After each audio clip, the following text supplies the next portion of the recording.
La tempête Fabien de décembre dernier a marqué une étape. On a passé un nouveau seuil qui met en exergue le fait que la gestion et la valorisation des cours d'eau soient peu proactives. Je dirais même qu'elle est négligente.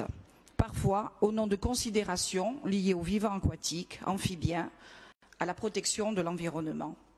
C'est là qu'intervient la compétence GEMAPI, héritée de la loi NOTRe. Je rappelle que la GEMAPI est la gestion des milieux aquatiques et prévention des inondations. Elle porte sur l'entretien et l'aménagement d'un cours d'eau, d'un canal, d'un lac ou d'un plan d'eau, y compris leur accès, la défense contre les inondations ou encore la protection et la restauration des sites, des écosystèmes aquatiques et des zones humides, ainsi que des formations boisées riveraines.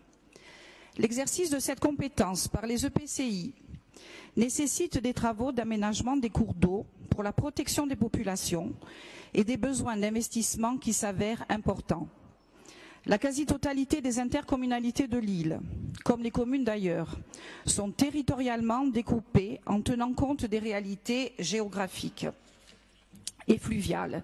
Et en conséquence, les cours d'eau constituent souvent des limites des territoires communaux ou intercommunaux.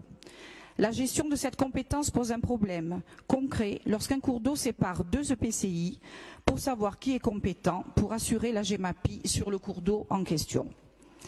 La collectivité peut, par voie de convention, avec un ou plusieurs EPCI, se voir confier l'exercice temporaire pour une période quinquennale de cette compétence en lieu et place des autorités intercommunales. C'est d'ailleurs ce qu'a acté l'Assemblée en septembre 2019, puisque la collectivité a signé 5 conventions avec des intercommunalités insulaires pour ce qui est de l'exercice des compétences liées aux espaces naturels sensibles. La tempête Fabien était particulièrement violente. On le voit tous dans nos territoires et sur des sites qui restent toujours marqués et marquants par l'ampleur des dégâts.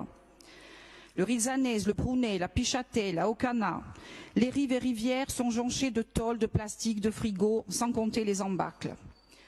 La précédente tempête Adrien, avait déjà atteint des records.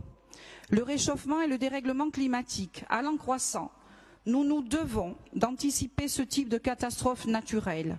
Nous devons avoir la même exigence que pour l'érosion du littoral. Notre rôle est d'anticiper. Se pose alors la question de notre mobilisation et de l'interaction entre les différents niveaux de responsabilité, sachant que le problème est bien sûr avant tout financier. Des choses seront à clarifier, notamment avec l'Adréal, qui prône l'entretien des rivières par les riverains, mais qui impose des contraintes environnementales qui freinent cet entretien.